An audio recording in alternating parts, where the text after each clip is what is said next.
আসসালামু আলাইকুম, সবাইকে স্বাগতম মৃদুল রিভিউ। তো আজকে আমরা ভিডিওতে জানতে চলেছি নতুন একটা ফোন স্যামসং ম্যাক্স 60।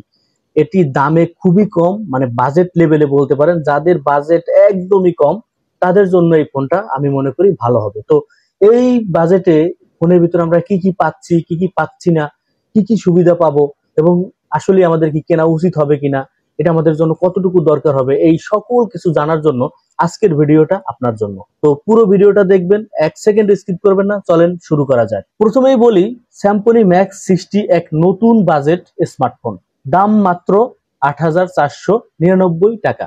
আজ আমরা দেখব design, display, camera, performance, battery এবং ব্যবহারিক অভিজ্ঞতা। প্রথমে আমরা ডিজাইন অ্যান্ড বিল্ড কোয়ালিটি নিয়ে আলোচনা করব এবং দেখব এখানে কি কি আছে। ডিজাইনটা কেমন?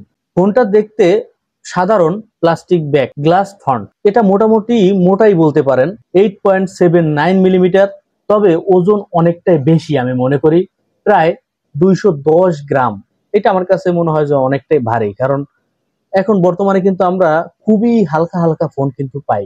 তবে এই ক্ষেত্রে 210 গ্রাম অনেকটাই বেশি, আমার কাছে বেশি মনে হয়। আপনাদের কার কাছে কেমন মনে হয় সেটা অবশ্যই কমেন্টে জানাবেন। সঙ্গে আছে IP60 রেটিং। তার মানে বুঝতে পারতেছেন, এই বাজেটেও IP60 রেটিং। আমরা সাধারণত IP60 কিন্তু বড় বড় ফোন দেখতে পাই, তবে এখন বর্তমানে কম বাজেটের ফোনেও কিন্তু দেখতে পাচ্ছি। তবে এই বাজেটেও IP64, মানে বুঝতে পারতেছেন আপনি এখানে মোটামুটি ডাস্ট, মোটামুটি পানির ছিটা ফোটা থেকে কিন্তু ভালোই ফোনটাকে রক্ষা করতে পারেন। কারণ এমন এক সময় গেছে যে আমাদের ফোনে সামান্য পানির ছিটা ফোটাও কিন্তু আমাদের অনেক ফোন নষ্ট হয়ে গেছে। তো সেই ক্ষেত্রে এখন এই সুবিধাটা কিন্তু অনেকটাই ভালো, কারণ এই ক্ষেত্রে আপনার ফোনটা কিন্তু পানির হাত থেকে, মোটামুটি ছিটে ফোটার হাত থেকে কিন্তু রেহাই পাচ্ছে। সেটা বলতে পারেন যে এই বাজেটে সোনার হরিণের মতন বলতে পারেন। ফিঙ্গারপ্রিন্ট সেন্সরও পাচ্ছেন, মানে আপনি হোম বাটনে পাচ্ছেন ফিঙ্গার সেন্সরটা। এবং আপনি যদি চান ফেস আনলকও ইউজ করতে পারেন, ডিসপ্লেতে ফেস আনলকও আপনি ইউজ করতে পারবেন। এটা সচরাচর সব ফোনে এখন পাওয়া যায়। এবার আসি ডিসপ্লে সেকশনে, কারণ ডিসপ্লে আমাদের খুবই গুরুত্বপূর্ণ এই ফোনের জন্য। আপনারা পাচ্ছেন 6.7 ইঞ্চি IPS LCD ডিসপ্লে, যা HD প্লাস রেজুলেশন, 720x1600। তো যাই হোক, আমি বলবো কি, এত বড় একটা ফোন, মানে এত বড় একটা ডিসপ্লেতে যদি আপনার HD প্লাস রেজুলেশন হয়, তাহলে আপনি ভিডিও দেখে মজা পাবেন না, গোলা গোলা মনে হয় আমার কাছে। মানে আপনি ইউটিউবে ভিডিও দেখবেন বা যে কোনো ভিডিও দেখবেন, কেমন যেন একটা গোলা গোলা, একটা কুয়াশা কুয়াশা একটা ভাব কিন্তু থাকে। তো সেই ক্ষেত্রে HD প্লাস আমার কাছে মনে হয় যে ভালো হয়নি, কারণ এত বড় একটা ফোনে এত কম মানের রেজুলেশন আমার কাছে খুবই ভালো লাগে না আসলে। একটু অন্যরকম আপডেট করতে পারতো। সাথে সাথে পাচ্ছেন 90 হার্টজ রিফ্রেশ রেট, যা আমি বলবো মোটামুটি ভালোই, কারণ 90 হার্টজ রিফ্রেশ রেট এই ফোনের জন্য আমি মোটামুটি মনে করি যে ভালো, খারাপ না। যদি আউটপুটটা মোটামুটি ভালো দেয় তাহলে মোটামুটি ভালোই আমি মনে করি। তবে দেখা যায় যে 90 হার্টজের জায়গায় কখনো কখনো 60 হার্টজ বা তারও কম যদি হয়, তাহলে কিন্তু খুবই খারাপ। তবে রং, সীমাবদ্ধতা, ব্রাইটনেস, এইগুলো একটু রোদে একটু ঝামেলা হইতে পারে। মানে আপনি যদি একটু রোদে যান, সেই ক্ষেত্রে আপনার ব্রাইটনেসটা একটু কম মনে হইতে পারে। বাজেট ফোন, এগুলো দেখতে হবে বাজেটের ভিতর।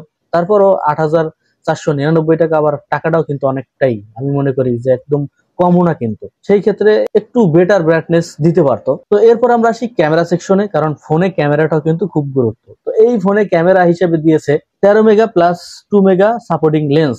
2 মেগা আসলে এটা আসলে কোনো কাজেরই না, এটা কোনো কাজে আপনার দরকার হবে না। মেন হচ্ছে 13 মেগাপিক্সেল, এটা দিয়ে আপনি মোটামুটি ধরনের ছবি ক্যাপচার করতে পারবেন। তবে সেই লেভেলের আসলে আহামরি অনেক ভালো লেভেলের ছবি আপনি পাবেন না। আপনাকে একটু হতাশ হইতে হবে, কারণ বাজেটটাও দেখতে হবে। এই বাজেটে আপনি ক্যামেরা কোন রকম আসলে চালাই নিতে পারবেন। সেলফি ক্যামেরা হিসেবে আছে 5 মেগাপিক্সেল। 5 মেগাপিক্সেল এটাও আপনার বাজেট হিসেবে দেখতে হবে, যে অনেক হাই হাই দামেও কিন্তু 5 মেগাপিক্সেল দেয়। তো মেগাপিক্সেল আসলে কিছু যায় আসে না, অনেক সময় দেখা যায় যে 5 মেগাপিক্সেলেও কিন্তু অনেক ভালো ভালো ছবি আমরা পাই। তবে এই ক্ষেত্রে আপনি সেলফি, যেহেতু আপনারা জানেন স্যামসং ফোনগুলোতে মোটামুটি একটু ওরা যতটুকু তোলে তার সাথে একটু বেটার আলো দেওয়ার চেষ্টা করে, সেটা আপনারা সকলেই জানেন। তো আমি মনে করি যে মোটামুটি এই যে এটা দিয়ে আপনি এত হাই লেভেলের আসলে পাবেন না। মোটামুটি বাজেটের ভিতর সীমাবদ্ধতা, এটা আপনাকে মেনে নিতে হবে। আপনি ভিডিও রেকর্ডিং করতে পারবেন 1080 এবং 30 FPS, যা মোটামুটি আমরা এর সাইতে বড় বাজেটও দেখি, এর ভিতরে সীমাবদ্ধতা থাকে ভিডিও রেকর্ডিং এর।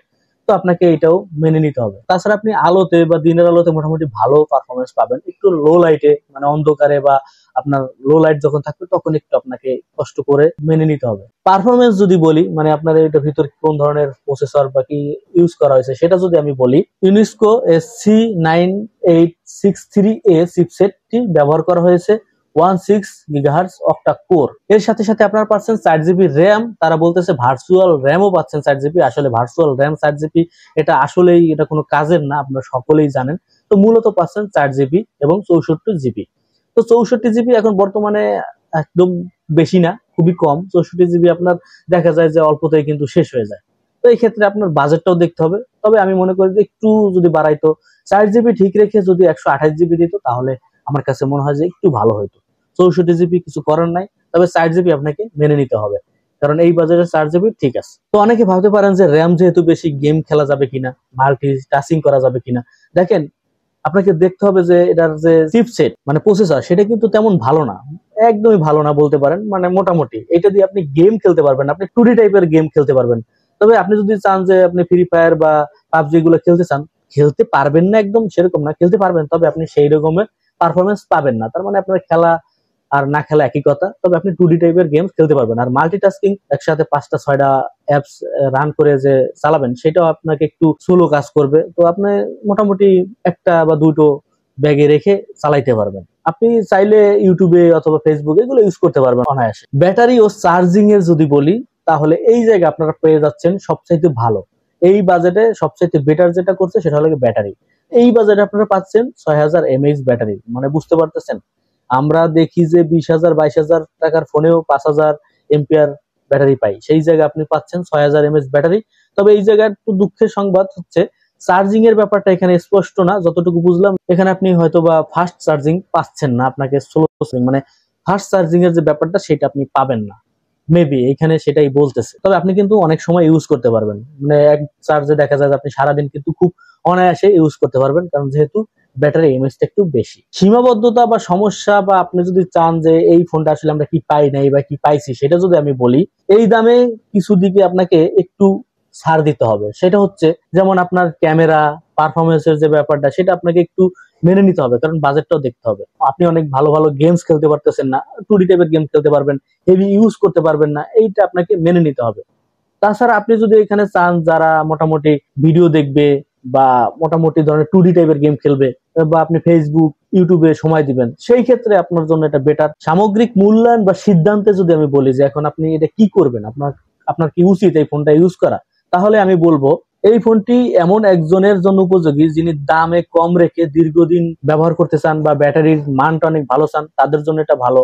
যারা শুধুমাত্র ফেসবুক ইউটিউবে ভিডিও দেখবেন বা এই জায়গায় সময় দিবেন, তাদের জন্য বেটার। তাছাড়া যারা বয়সী আছে বা আপনার বাবা মা বা একটু বয়সী টাইপের, তাদের জন্য এটা ভালো, কারণ তারা এই ধরনের গেম বা হাই গেমও খেলবে না, এবং তারা এরকম মাল্টিটাস্কিং এর ব্যাপারটাও কিন্তু তারা করবে না। তো তাদের জন্য দরকার হয় ব্যাটারি, তো সেই ক্ষেত্রে ভালো। আর যারা আছে একদমই বাচ্চা, ঘরে বসে একটু কার্টুন দেখতে চায়, ভিডিও দেখতে চায়, তাদের জন্য এটা মোটামুটি ভালো। চার্জিং এর ব্যাকআপটা ভালো পাচ্ছেন, জাস্ট ওরা তো কার্টুন দেখবে ইউটিউবে, এই ধরনের কাজের জন্য আপনি কিনতে পারেন। তবে যারা চাচ্ছেন যে গেমিং করবেন বা মাল্টিটাস্কিং করবেন, তাদের জন্য আসলে এই ফোনটা না। আজকের ভিডিওটা ছিল স্যামসং ম্যাক্স 60। তো ফোনটা কার কাছে কেমন লাগছে বা রিভিউটা কার কাছে কেমন লাগছে অবশ্যই কমেন্টে জানাবেন। আর অবশ্যই চ্যানেলটা সাবস্ক্রাইব করবেন, ভিডিওটা শেয়ার করবেন, লাইক করবেন, এবং কি নিয়ে ভিডিও চান সেটাও কমেন্টে জানাবেন। আমি চেষ্টা করব সেই নিয়ে আপনাদেরকে রিভিউ দেওয়ার। সবাই ভালো থাকেন, সুস্থ থাকেন, গুড বাই, টাটা, আল্লাহ হাফেজ।